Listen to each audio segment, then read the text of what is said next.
ပြောsay ဝါသနာစင်မိဘပြည်သူများအားလုံးမြင်ကြလားပါခုဆိုရင်တော့ဘူးလေးတသေးကလေးတွေပြောသူတို့ရဲ့ကိုယ်ပိုင်အိမ်အဖြစ်နဲ့ရောက်ရှိလာတော့မဲ့နေထားမှာ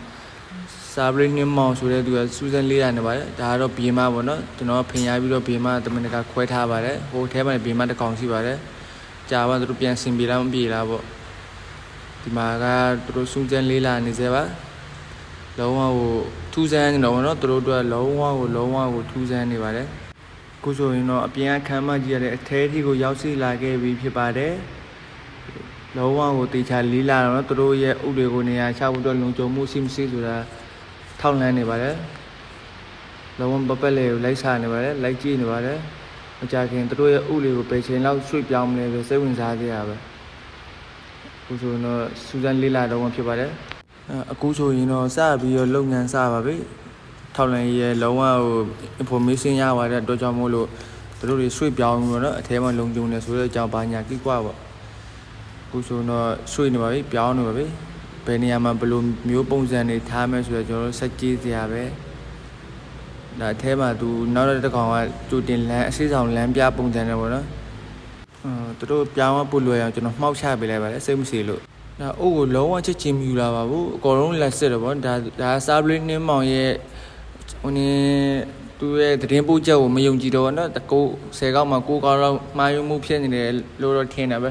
ကျောင်းမို့စာပလင်းနှင်းမောင်ရဲ့သတင်းပြန်ချက်ကိုယုံကြည်မှုမရှိတဲ့အတွက်ကြောင့်မလို့အကုန်လုံးကိုယ်တိုင်လက်စစ်ပါတယ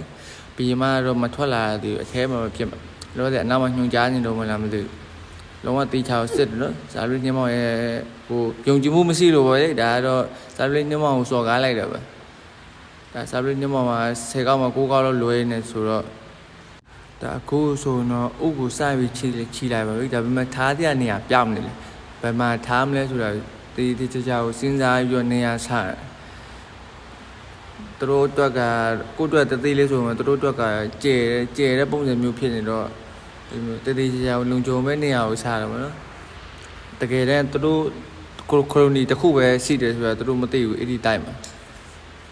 ဒါတော့သူတို့လုံးဝကိုလုံခြုံရေးရပါနော်စားနေပါလေဘီယမတော့လုံးဝမထွက်လာဘူးဘယ်ချိန်ထွက်လာမလဲမသိဘူးဘီယမ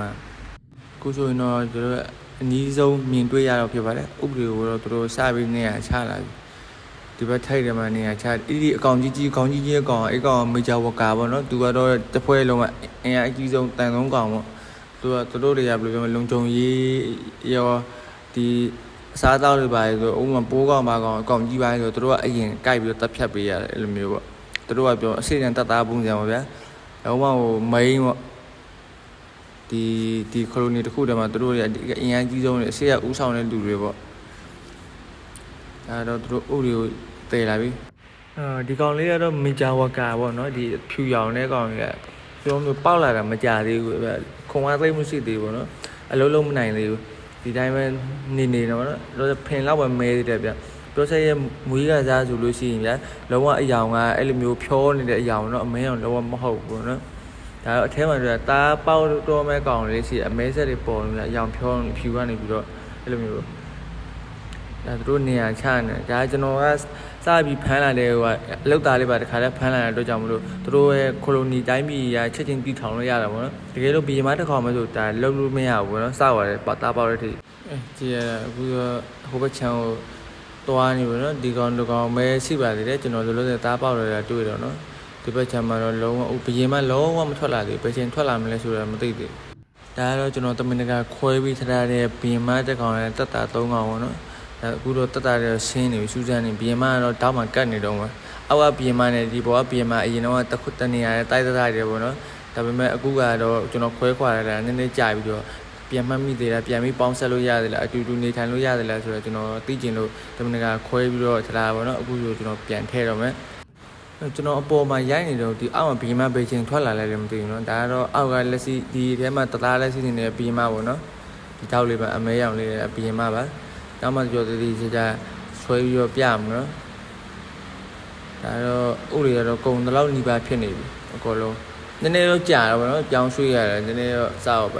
သူတို့တွေကပြောချက်တွေကဗျာတေချာစူးစမ်းလေးလာပြီးမှတေချာပြီးဆိုမှပြောင်းရွှေ့နေထိုင်တာဗောနော်အခုဆိုအညီကဆွဲပြရမယ်ဒါမီဂျာဝကာလေးများလာပဲဗျဒီကျွန်တော်ယူလာတော့ဒါတိတ်အဲ့လောက်ကြီးမရှိဘူးเนาะအခုနောက်ပိုင်းမှ ဒါသားပြန်ပေါက်လာတဲ့အကောင်တွေပါရောသွားလို့ဖြစ်မှာ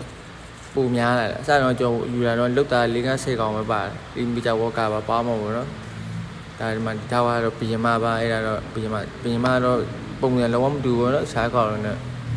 ဒီမှာနောက်ထပ်ဘီယမတစ်ကောင်ထပ်ရောက်လာပြီနော်အဆင်ပြေသွားပြီဗျသူတို့ချင်းသူတို့မှတ်မိတယ်ပေါ့နော်ဘာဖြစ်လို့သူတို့ပြောစေတယ်သူတို့ခေါင်းစဉ်းစားရှိတယ်ဗျနောက်ပြီးအနာမတူတဲ့ဆိုကြိုက်တယ်သူတို့အနာခံပြီးတော့အာယုံခံတယ်ဆိုတော့နောက်ဗီဒီယိုမှာပြန်ဆောင်ကြမယ်အားလုံးကိုကျေးဇူးတင်ပါတယ်